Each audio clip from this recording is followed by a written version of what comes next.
lazaiko aminga fa manireo tsy ny anana eny atsareo mpaminany sandoka manana endrika tsara ivelane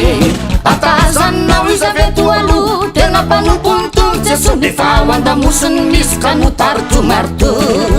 tanteraka mitsoany teniny tompo fanamparana de isy mpanompo amidaka olona amin'ny endrika tsara ivelane na ny olombo vita za mety ho voavitany zay tsy mitandrona mety ho aripany maneran-tany hoareo mpisandoka ho mpaminay na ny olombo vita za mety ho voavitany zay tsy mitandrona mety ho aripany maneran-tany hoareo mpisandoka ho mpaminay adiny ansy vakavaka aza midy am'ireny mifanaina aza mora sodoka amin'ireo fihetsika tsara ivelane nizaniza milaza tenenany tompo nitoryteniny tena miloko aza mora sodoka amin'ireo endrika tsara ivelane adiny ansy vakavaka aza midy am'ireny mifanaina aza mora sodoka amin'ireo fihetsika tsara ivelane nizaniza milaza tenenany tompo nitoryteniny tena miloko aza mora sodoka amin'ireo fitafy zay tsara ivelane zareo a ny tompo misy ane nilaza hoe izao toetra mifanana avy amin'Andriamanitra reny na tsy satria efa maro be mpamina sandoka zay efa lasany am'izao tontolo zao aoko maitsika mianakavy ianony maitoyany misasandray de tsopotsorika zay manaraka azy de iny fa vitapitiran'ny fana mamitaka ny olona tsy malare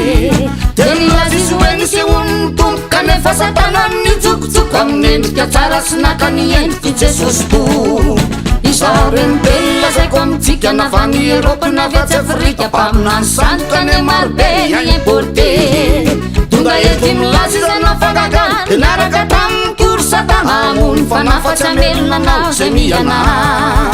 adiny ansy vakavaka aza midy am'ireny mifanaina aza mora sodoka amin'ireo fihetsika tsara ivelane nizaniza milaza tenenany tompo nitoryteniny tena miloko aza mora sodoka amin'ireo endrika tsara ivelane adiny ansy vakavaka aza midy am'ireny mifanaina aza mora sodoka amin'ireo fihetsika tsara ivelane nizaniza milaza tenenany tompo nitoryteniny tena miloko aza mora sodoka amin'ireo fitafy zay tsara ivelane mamanao va ohatra ny Tomasy e nitsapainy ny tanany tompo aloha izy satsy izy fa nga izy bety mino koa manao toy izany aty adio tsara aloha e sotra tany Kristy sandoka na mpaminany sandoka enoy fa mpaminany sandoka apôstôly sandoka pastera sandoka Kristy sandoka fa mitoryteniny amiko laraka nefa fanompony sfera iraky satana natao miaramila sy mierzene fa mitoryteniny amiko laraka nefa fanompony sfera iraky satana natao miaramila sy mierzene zay manaraka azy de boka ny posiny veriny areny fagagana mamitaka ety mambotry biray firene mpamsarabady mampitombo isan'ny mpanantena